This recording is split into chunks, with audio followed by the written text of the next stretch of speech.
Crónica Virus, un espacio para reflexionar, aprender, pensar críticamente y dialogar en tiempos de confinamiento.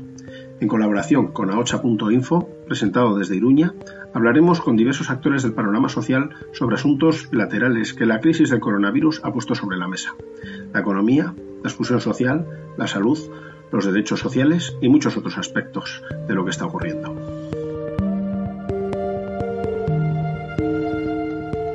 La pandemia del coronavirus se está acelerando. La advertencia llega desde la Organización Mundial de la Salud. El organismo registra más de 300.300 casos confirmados. 300.300 confirmados. Le directeur général de l'OMS, l'Organisation mondiale de la santé, a appelé l'Afrique à se réveiller face à la progression de l'épidémie. عدد الإصابات في العالم بفيروس كورونا من 600,000 بينما تجاوز عدد الوفيات جراء الفيروس.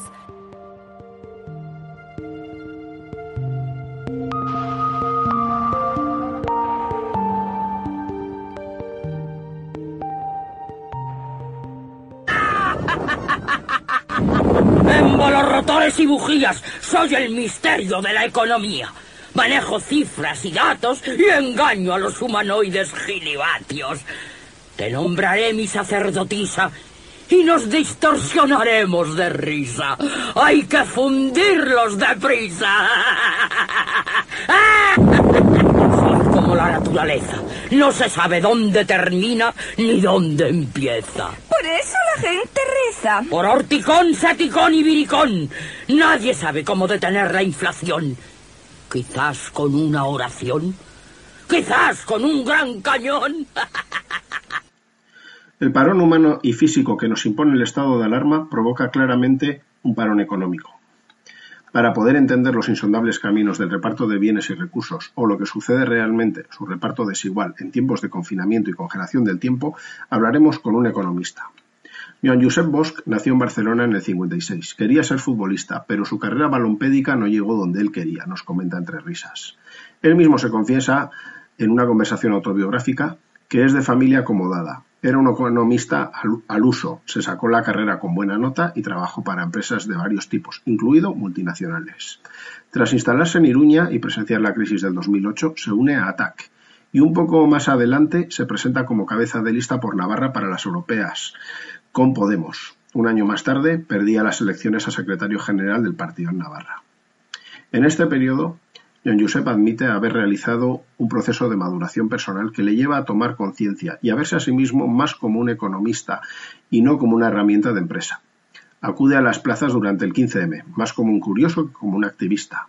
Aprende, se instruye de nuevo, se da cuenta que lo aprendido en la universidad solo le da una versión de lo que es la economía. Se reconoce como un electrón libre y no un militante, más fiel a sus ideas que a su partido o organización. No obstante, es una opinión enriquecedora en los medios alternativos, gracias a sus conocimientos en la materia, y agradecemos que nos diera el sí a la entrevista en cuanto se lo pedimos. Ongi etorri, bienvenido a nuestro programa. ¿Qué tal? Buenas tardes, Egunon. Muy bien. Pedro Sánchez ha mencionado el término, Joan, de economía de guerra. Se trata de cuando el Estado toma las riendas de la economía y las destina a un solo fin. ¿Qué ocurre cuando, como en este caso, el único fin es realmente paralizar toda la economía? ¿Qué es lo que sucede? Bueno, antes que nada me gustaría decir que no todo el mundo está de acuerdo en que el único fin en este momento tenga que ser paralizar la economía. Está habiendo muchas discrepancias y estoy seguro que incluso en el seno del propio gobierno ha habido mucha presión para no paralizar la economía y, por tanto, no tenían claro que el único fin era detener la actividad humana, ¿eh? O sea, no estoy tan seguro de que lo tuvieran tan claro ni siquiera en el seno del propio gobierno, ¿no? Lo que pasa es que en este caso creo que se está imponiendo al final el sentido común y lo está haciendo a fuerza de defunciones, ¿no?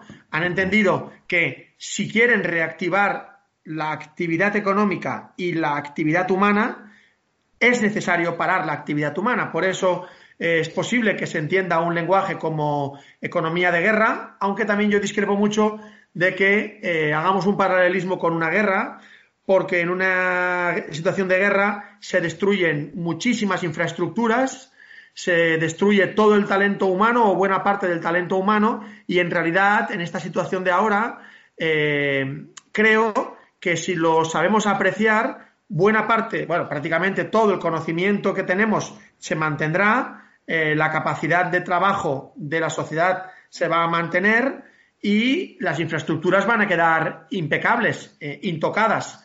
Por tanto, ya digo, entiendo el lenguaje de economía de guerra, aunque no me gusta demasiado, y lo que significa, una vez se ha entendido, es que la prioridad es parar el avance del virus, curar a la sociedad de este ataque que tenemos, y eso, solamente eso, nos permitirá reempezar de nuevo dentro de un poco de tiempo. Esperemos que sea el mínimo necesario.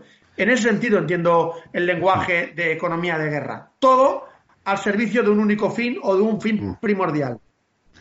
Pero eso tiene consecuencias, quiero decir, un montón de encargos que no se hacen, un montón de pedidos que no se toman, un montón de facturas que no se pagan, un montón de transportes que no se realizan. ¿Eso qué va a acarrear? O sea, ¿existen situaciones previas a las que podamos referirnos en las cuales veamos esa actividad totalmente parada durante un mes o 2 meses y luego ya veremos cómo se vuelve a abrir ese grifo de la actividad? ¿Qué consecuencias puede traer?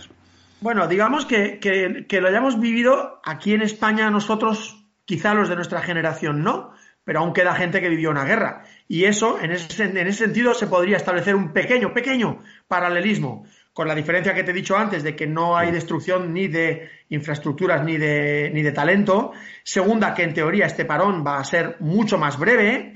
Y por tanto, yo creo que lo esencial es, me dices, claro, es que esto va a significar un parón. Sí, pero a mí me gusta mucho, doy a veces clases sobre toma de decisiones, y la pregunta es si tenemos alternativa.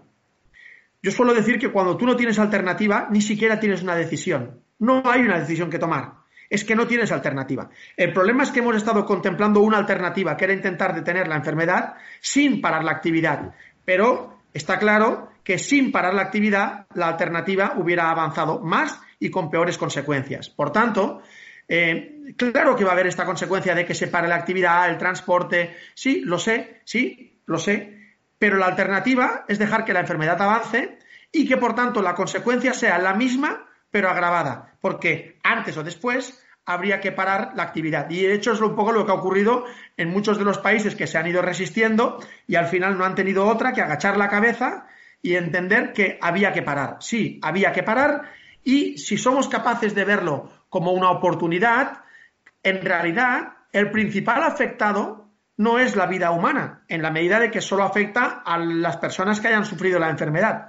El principal afectado es el capitalismo y todos los conceptos que el capitalismo transversalmente nos hace creer como indiscutibles o inaplazables o absolutamente necesarios. Y no, estamos aprendiendo que se puede vivir con mucho menos.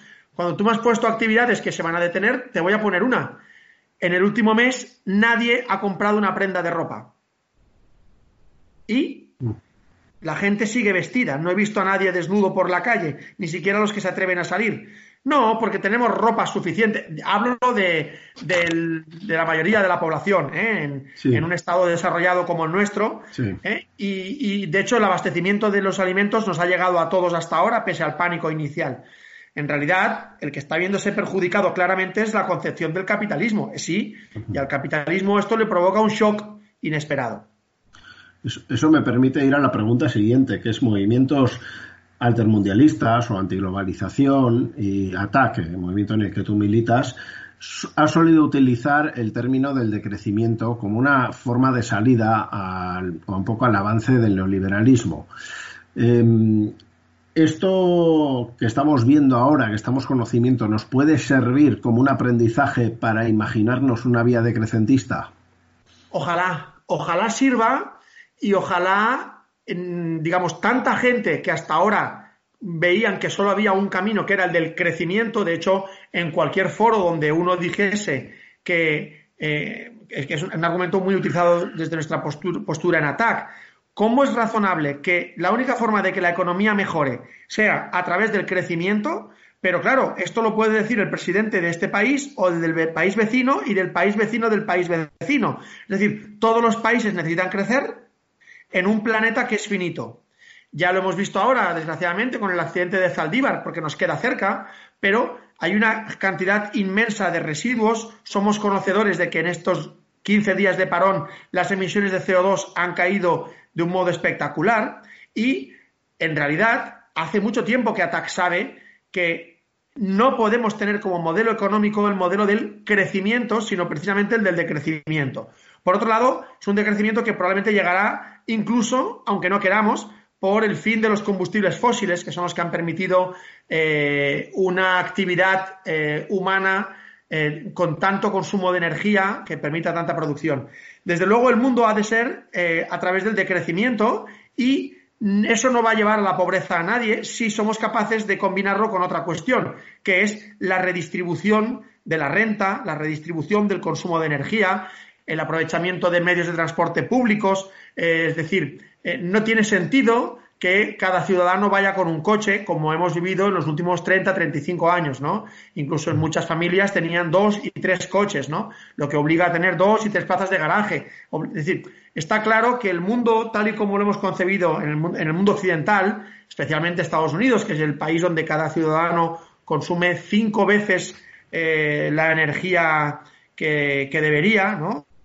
Por tanto, claro que el mundo ha de ser posible con un decrecimiento combinado con una redistribución de la riqueza. En el mundo hay riqueza suficiente para que viva toda la población mundial en unas condiciones mejores que las actuales e incluso con decrecimiento. ¡Qué mala! ¡Pero qué mala soy! ¡Argios, vatios y turbinas! ¡Produzco crisis y ruinas! ¡Y la razón nadie la adivina! Ponen mucho esmero los banqueros y los pobres sufren serios quebraderos. El capital a veces se las hace pasar mal, es natural. ¿Cómo controlar un volcán? ¡Subiré el precio del pan! ¡Viva la economía! ¡Viva la Guerra Fría! Otra de las vías que parecen ser una salida de la crisis del capitalismo es la que se propone desde posiciones de lo que llaman el nacionalismo económico, que un asesor de Donald Trump, el señor Steve Bannon, defendía. O sea, el recuperar las industrias que han sido externalizadas, llevar a cabo una especie de relocalización interna y recuperar y hacer del Estado otra vez un órgano productivo con su propia industria. ¿Es posible hablar de así, en esos términos, o es demasiado complicado? Depende de con qué intención. En la medida que juntas la relocalización con el concepto de nacionalismo, seguro que se van a abrir, sensibilidades y habrá quien quiera aprovechar eso para estigmatizarlo peyorativamente o de un modo favorable. Yo estoy convencido que es necesaria una relocalización porque lo mismo que te decía antes, no hay alternativa. La alternativa a la relocalización de la producción y del consumo es la globalización. Y en eso estaban los tratados del TTIP, del CETA, que lo que pretendían era que cada vez hubiera más intercambios comerciales de cualquier parte del mundo a cualquier parte del mundo. Eso conlleva más transporte, más emisiones de CO2, más consumo energético y, por tanto, era un disparate gigante cuyos beneficiarios únicos eran las grandes multinacionales y transnacionales. Creo que con estos acontecimientos que estamos viviendo, mucha gente, estoy observando que en estos días vuelve a referirse al pequeño comercio, al comercio local, y probablemente esto nos permita entender que lo necesario, lo razonable es el consumo de proximidad. No tiene sentido que yo necesite kiwis de Nueva Zelanda. No tiene sentido. Yo creo que la generación anterior a la nuestra sobrevivió sin esos kiwis y por tanto eso es un capricho que si vemos la huella de carbono que deja que yo me acabe comiendo ese kiwi de Nueva Zelanda aquí en Pamplona es de una ilógica descomunal. Y ya no te hablo de eso, te hablo de todos los movimientos que se producen de manera innecesaria para cualquier tipo de producto, desde la producción textil, los coches, es decir, cualquier industria. Al final coges una pieza de lo que sea, el ordenador mismo que tenemos delante ahora nosotros, seguro que tiene componentes que han hecho miles y miles de kilómetros, miles y miles de desplazamiento, de emisiones de CO2 y por tanto, si le quitamos la palabra de renacionalización porque está estigmatizada, si me quedo con la palabra de relocalización o consumo local, consumo de proximidad en tantos ámbitos como nos sea posible.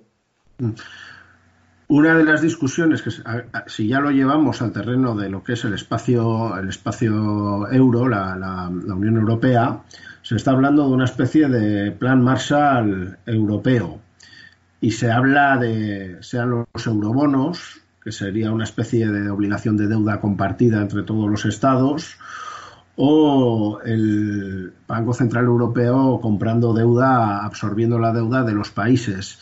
Una tentación que tiene alguien como yo, que no entiende de economía, es pensar que la solución puede estar simplemente en ponerse a imprimir papel y tener más dinero, pero sabemos todos que eso tiene consecuencias casi inmediatas en lo que es las tendencias inflacionarias y compañía. ¿Qué consecuencias puede tener ese tipo de políticas de absorción de deuda? Bueno, me has hecho varias, pero te las intento contestar ordenadamente. Lo de los coronabonos o los eurobonos, de momento parece que no va a salir adelante, con lo cual lo podríamos descartar. Pero al final, la pregunta, a mí me gusta mucho, yo intento siempre pensar muy sencillo, ¿no? La pregunta es, ¿quién paga la fiesta? ¿De acuerdo? Cuando desde los países del sur se habla de hacer coronabonos, es porque quieren endeudarse para poder afrontar los gastos que se derivan de esta crisis del coronavirus, y lo que dicen es, en vez de endeudarme yo solo, si nos endeudamos todos, es decir, como si fuera una comunidad de vecinos, en vez de pagar yo la reparación de mi caldera, yo solo, yo, mi vecino, yo mismo de mí, de mi casa, yo solo, mío, de mí, conmigo mismo, no, vamos a intentar que la factura de la reparación de la caldera la pague la comunidad de vecinos, ¿verdad? Pues claro, es una forma de pensar y de, bueno, así me saldrá por menos porque la pagaremos entre todos. Sí, pero una pregunta, perdona. Sí. En ese caso, igual hay que reparar todas las calderas de todos los vecinos. Quiero decir que Holanda tendrá sus muertos, Francia tendrá los suyos, Alemania los suyos. Eso es. Lo que pasa es que si resulta que cuando vamos a negociar con el que arregla las calderas, a mí me cobran un precio más alto por el tipo de interés, por prestarme dinero a mí, que a los otros vecinos, digo, si lo pedimos entre todos, seguramente nos harán un precio mejor. Y el que tiene ya el precio bueno negociado dice, no, a mí me lo harán peor, porque como me meten en el mismo saco contigo, el precio me saldrá más caro. Prefiero negociar yo por mi cuenta con el que repara la caldera, ¿vale? Uh-huh. Así que eso es una discusión típica que ocurre en cualquier fiesta, en cualquier cena, que cuando nos ponemos a discutir quién lo paga. Yo suelo decir que es quién lo paga. Aquí el problema es que en realidad, estamos hablando del que repara la caldera como quien presta el dinero. Y aquí cometemos un error de partida. Claro que el Banco Central Europeo se va a poner a imprimir dinero. Ya lo ha hecho. Y la Reserva Federal de Estados Unidos también. En concreto, la Reserva Federal de Estados Unidos lo ha hecho por $2 billones y el Banco Central Europeo, de momento, ha dicho que 750.000 millones. Y que con eso va a comprar deuda. El problema no es que el Banco Central Europeo haga eso, que es imprimir billetes. El problema es cómo funciona el Banco Central Europeo, y dice, yo le presto los dineros a bancos privados terminados en SA, y estos bancos privados serán los que presten dinero a los estados con un tipo de interés diferencial respecto del precio al que le presta el dinero el Banco Central Europeo a los bancos privados. O sea, Banco Central Europeo presta al 0% a los bancos privados y los bancos privados prestan al 1% a los estados que lo necesitan, o al 0,25% a Alemania porque es más solvente. La pregunta es, ¿y por qué no le presta directamente el Banco Central Europeo a los estados? Esa es la gran pregunta. Eso tiene que ver con el Tratado de la Unión Europea y una concesión graciosa que se hizo en ese momento para evitar que los estados pudieran fabricar billetes a su entera conveniencia. Y yo pregunto, ¿y eso qué tiene de malo? Pues si precisamente la Reserva Federal lo va a hacer a la entera conveniencia de la situación, la Reserva Federal se va a poner a emitir billetes, se los va a dar al gobierno de Estados Unidos para que los destine a lo que él entienda. Punto. No pasa nada. Sin intereses. Interés cero. ¿Se podría hacer en la Unión Europea? A día de hoy no. Y dirás, ¿y por qué no se hace? ¿A quién perjudica? Tú has mencionado, como ya creo que, digamos, vendido al sistema casi sin querer, que claro, eso tiene unas consecuencias inflacionarias. Y yo te pregunto, ¿y qué? ¿A quién perjudica la inflación? Te lo voy a decir.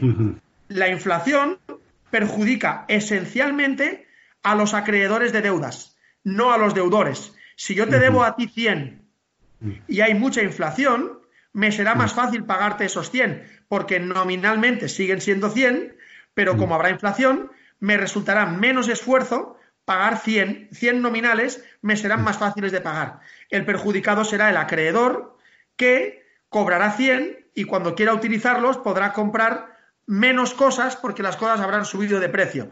Es decir, la inflación, como te decía antes, es quién paga la fiesta. Si hay inflación, una parte de la fiesta, sin querer, la paga el acreedor cuando cobra.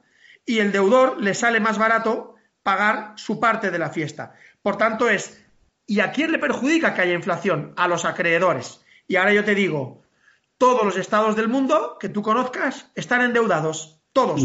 La suma de todos los estados del mundo suma 58 billones de dólares. España debe billón y pico. Alemania 2 billones y pico. Francia 2 billones y pico. Estados Unidos 16 billones y pico. Y la pregunta entonces es, ¿quiénes son los acreedores? Pues los acreedores son particulares, personas privadas que, bien sea a través de fondos de inversión, a través de planes de pensiones o a través de fondos, lo que llamamos buitre, prestan dinero a esos mismos estados. Por tanto, pues si perjudico a los acreedores no me duele tanto como perjudicar a los deudores, que son las sociedades que tú y yo conocemos, los estados. Muy bien. Pues bastante aclaratorio. El gobierno español pone en marcha ahora recursos económicos para que tanto individuos como pymes puedan sortear esta crisis. ¿Qué valoración haces de dichas medidas? Pues hago una genérica y tendría que hacerte 15 concretas, porque cada una de las medidas pues merecería una opinión, pero intento resumir. La genérica es, y esta me parece importante, que es muy difícil tomar decisiones en este escenario, un escenario que nunca has visto, y por tanto es muy fácil criticar cualquier decisión que se tome, ¿de acuerdo? Y por tanto es un ejercicio que uno cuando lo hace tiene que intentar también ponerse en la piel del que toma decisiones. Y en este sentido, creo que hay que agradecer que este gobierno, con acierto o sin acierto, está tomando decisiones. No quiero imaginarme este mismo escenario con un anterior presidente que teníamos, que su forma de actuar habitual era esperar a ver qué pasaba, ¿vale? No me lo quiero ni imaginar.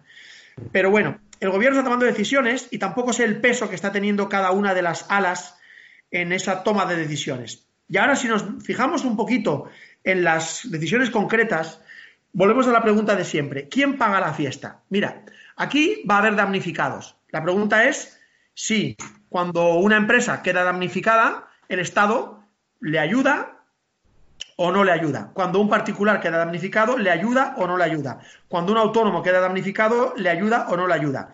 Y la segunda cuestión es, ¿cómo ayudamos? Hay dos formas muy sencillas de ayudar. Una, con dinero directo, da igual cómo le llamemos. Prestación de desempleo, subvención, ayuda directa. Eso es dinero directo que yo te ingreso y que nunca te reclamaré. Toma, para ti, final.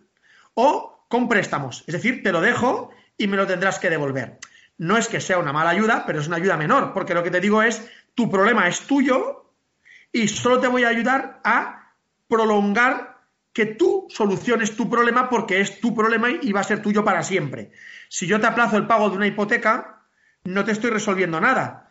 Te estoy diciendo que ya me lo pagarás más tarde. Bueno, ya, hombre, desde luego me aligeras el momento de tensión, me permite dormir un mes más, pero no me has resuelto el problema. Bueno, pues aquí las ayudas son en estas dos líneas. Y si nos fijamos un poquito en las más destacadas, la de ayuda al pago de hipotecas es no ayuda directa, sino ya me lo pagarás. Por tanto, no veo una gran ayuda. Además, es largo y costoso de tramitar y solo afecta a un pequeño porcentaje de población considerado vulnerable que tengan menos de 1.600 euros de ingresos familiares al mes. Y mi reflexión es que justamente quienes tienen menos de 1.600 euros familiares al mes directamente jamás se les concedió una hipoteca, con lo cual yo te apuesto que esta medida de las hipotecas no creo que afecte a más del 1% de los hipotecados, sinceramente. Entre las dificultades que le han puesto, la dificultad de tramitación no va a llegar a nadie. La de que no te corten la luz vuelve a afectar directamente solo a personas vulnerables y no te resuelve el problema, te dice la factura de este mes me la pagarás más tarde.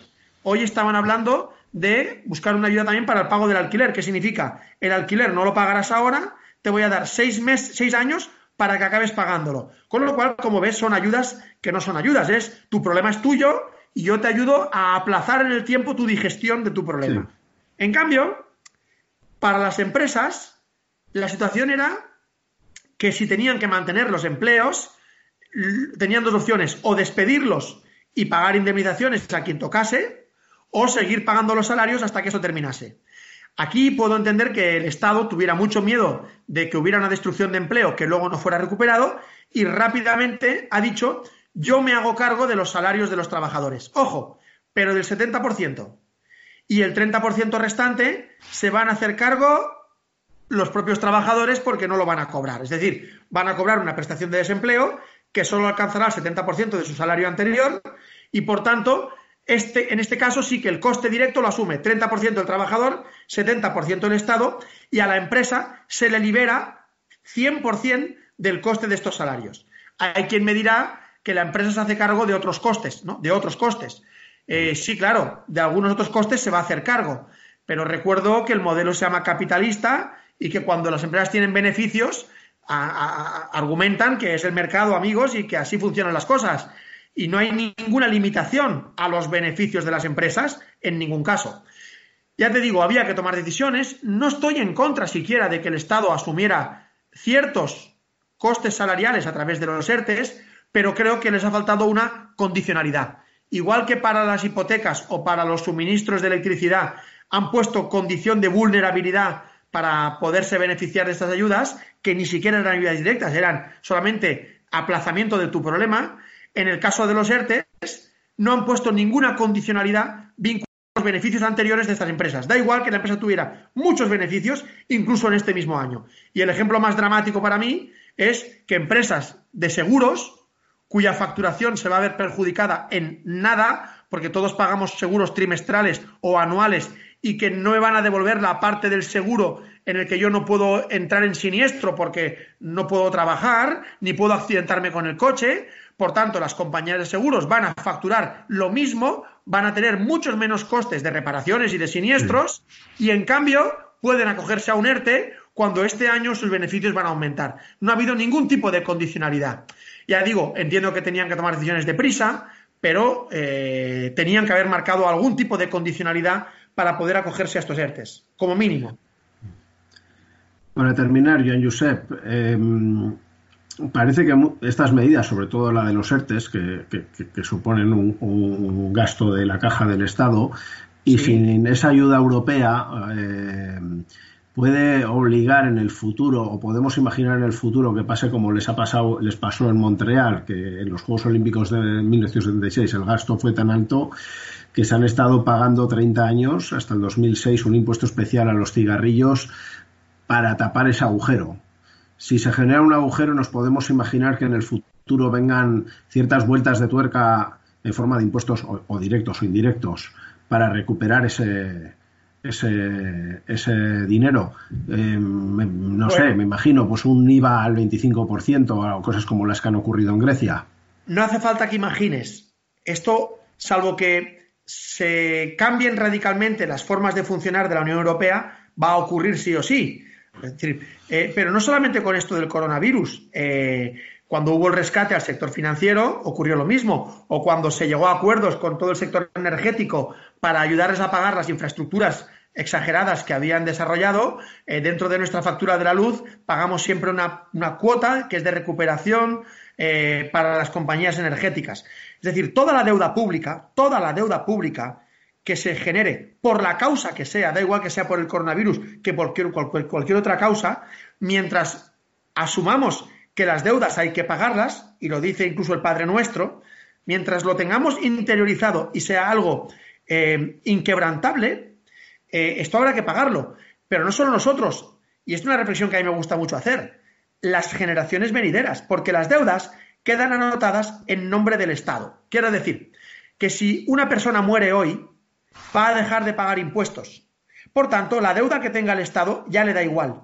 Pero si una persona nace hoy, que ella no ha nacido, no ha generado ni un solo euro de deuda hasta el momento, En cambio, por todos los impuestos que tenga que pagar durante todo el desarrollo de su vida, va a tener que hacerse cargo de la deuda del Estado, porque esa persona que acaba de nacer pertenece a un Estado, tiene un DNI con el nombre de un Estado y, por tanto, es deudor desde el mismo momento de su nacimiento. Todas las deudas, salvo que cambiemos el argumento, hay que pagarlas antes o después y, naturalmente, la única forma de pagarlas es vía recaudación fiscal. Me da igual que ese impuesto sea finalista, tenga un nombre descriptivo de impuesto para pagar la crisis del coronavirus, que sea un impuesto genérico como el impuesto de la renta o el impuesto de sociedades o el impuesto del valor añadido. Las deudas, si no se cambia el sistema, habrá que pagarlas. De todos modos, también te digo que en la historia de la humanidad, montones y montones y montones de veces, las deudas, tanto privadas como públicas, se han quedado sin pagar al final. Ha habido quiebras de estados enteros, ha habido quitas de deudas. Lo que pasa es que esas quitas muchas veces han ocurrido a través de una guerra o porque has matado a tu acreedor y, por tanto, ya el acreedor no te reclama. Espero que no sea un final conflictivo, pero si no es así, si no es conflictivo, probablemente será largo y doloroso en forma de impuestos, claro. Muy bien, Joan Josep, pues de veras te agradezco pues todas estas explicaciones que echan luz sobre muchas de las discusiones y dudas que podemos tener, muchos que no conocemos la economía o no tenemos un aprendizaje y una práctica dentro de lo que es el mundo de la economía. Estrenas con esto nuestros Cronicavirus y bueno, pues nos encontraremos en las calles como siempre. Pues espero que sí y espero que no sea muy necesario, aunque me da la sensación de que lo va a ser. Un abrazo para vosotros. Un abrazo, Joan Josep. Gracias. Chao.